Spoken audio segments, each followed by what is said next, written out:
Alô, nação rubro-negra, a maior torcida do mundo. Bom, minha gente, eu sou Fernando Diniz e estou aqui no canal Potência Rubro-Negra para deixar um pouquinho aqui a minha opinião sobre o jogo de Flamengo 1, Corinthians 0 ontem no Maracanã, né? A atuação do Flamengo deixou um pouquinho a desejar, mas a vitória foi muito importante para a sequência do campeonato, né? Bom, o Everton Ribeiro, antes do jogo, teve uma lesão no músculo adutor da coxa direita, né? E Arrascaeta, no aquecimento, sentiu um incômodo na coxa direita. E isso faz com que o torcedor pense o seguinte: pô, o Flamengo vai ter dificuldade na criação de jogadas. Pois é, porém, soluções o Flamengo tinha no elenco, né?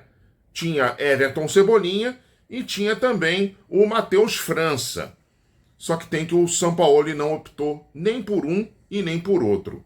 Optou por Vitor Hugo e Thiago Maia, principalmente, né? Então deixou o time mais lento na saída de bola, né? Deixou o meio-campo, na minha opinião, tá? Mais pesado, com mais dificuldade na hora de criar jogadas. Isso fez com que o Flamengo tivesse muita lentidão na transição, né, na saída da defesa para o ataque, e fez com que o Corinthians tivesse mais tranquilidade na hora de marcar. Um Corinthians que foi muito bem armado pelo Vanderlei Luxemburgo no seu sistema defensivo, tá? O Corinthians aguentou bem a pressão que o Flamengo fez nos primeiros 15, 20 minutos, que não foi uma pressão assim muito grande não, mas o Corinthians aguentou relativamente bem.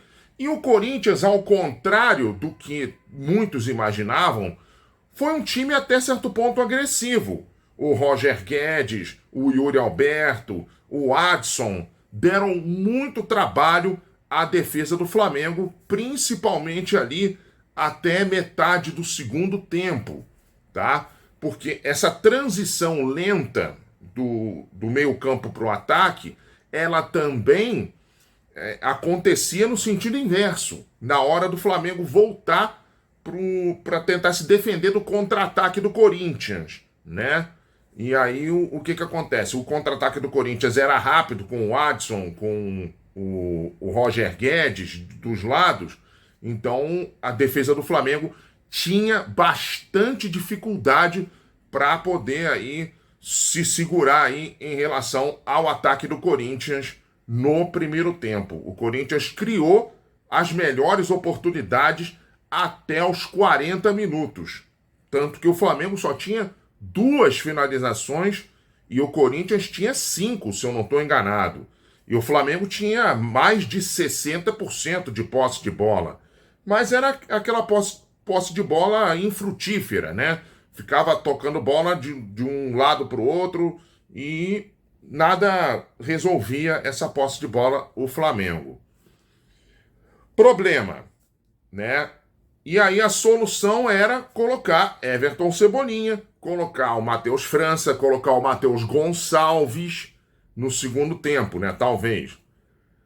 Ele até colocou o Everton Cebolinha e o Matheus Gonçalves.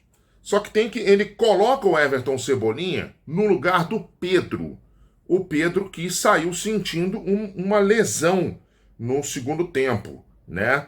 E aí complicou um pouquinho a vida dele na hora de mexer. Isso é muito engraçado, porque a maioria dos treinadores brasileiros e que treinam times brasileiros, eles não mexem no intervalo. Pode estar a pior situação possível para o time, que a maioria dos treinadores não mexe no intervalo, né? E o Sampaoli não mexeu no intervalo. Ele achou que estava uma ótima 0-0, o Flamengo tinha crescido no final, tinha criado 3 boas chances, né? Com o Gabigol, com o Thiago Maia e com o Vitor Hugo até fazendo uma boa jogada. Achou que estava ótimo, 0-0, beleza.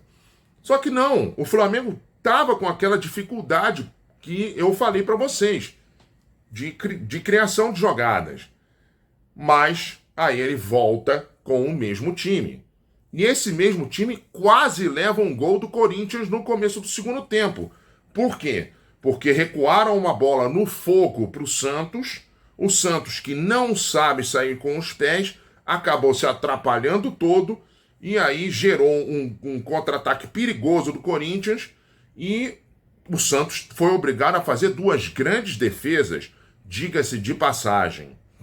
Bom, fechando a conta de Flamengo e Corinthians, o Sampaoli foi obrigado a mexer com 5 minutos, porque o Pedro sentiu alguma coisa. Ele tirou e colocou. Aí ele coloca o Everton Cebolinha, mas o Cebolinha, ele não resolveu no lugar do Pedro. Talvez ele resolvesse no lugar do Vitor Hugo ou no lugar do Thiago Maia, para poder aumentar a criatividade do Flamengo e abrir a defesa do Corinthians. No lugar do Pedro ele não resolveu não, tá? Mas ele não entrou mal não, ele entrou bem. Aí vem o grande problema das alterações do Sampaoli. Pulgar sentiu um desconforto muscular, né? E aí ele vem com Vidal. Sampaoli, sinceramente, o que Vidal vai resolver num jogo 0-0?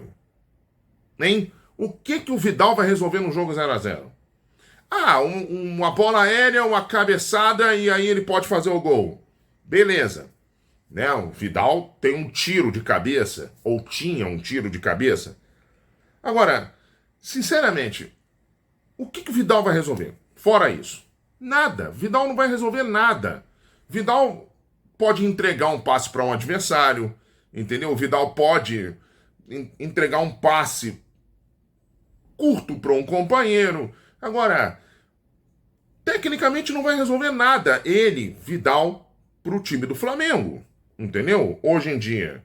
Mas não, o Sampaoli gosta do Vidal e tem que botar o Vidal independentemente da situação. E aí a terceira mexida foi a única que ela em si não resolveu, porque o Matheus Gonçalves, na minha opinião, demorou muito a entrar, mas muito. Mas aí ele não entrou tão bem assim. Ele entrou aos 38 minutos do segundo tempo. Mas ela era a única mexida que eu teria feito integralmente. Eu teria tirado o Vitor Hugo e colocado o Matheus Gonçalves. Aí sim, foi perfeito o Sampaoli. Mas aí vem um último problema. Léo Pereira, que saiu sentindo câimbras, né, do campo. Só que o Sampaoli já tinha feito as 3 alterações nas 3 paradas. Uma delas não for no intervalo, né, você não pode fazer a 4ª alteração ou a 5ª alteração, né? Então o Léo Pereira teve que ficar em campo. Hashtag graças a Deus para a torcida do Flamengo, né?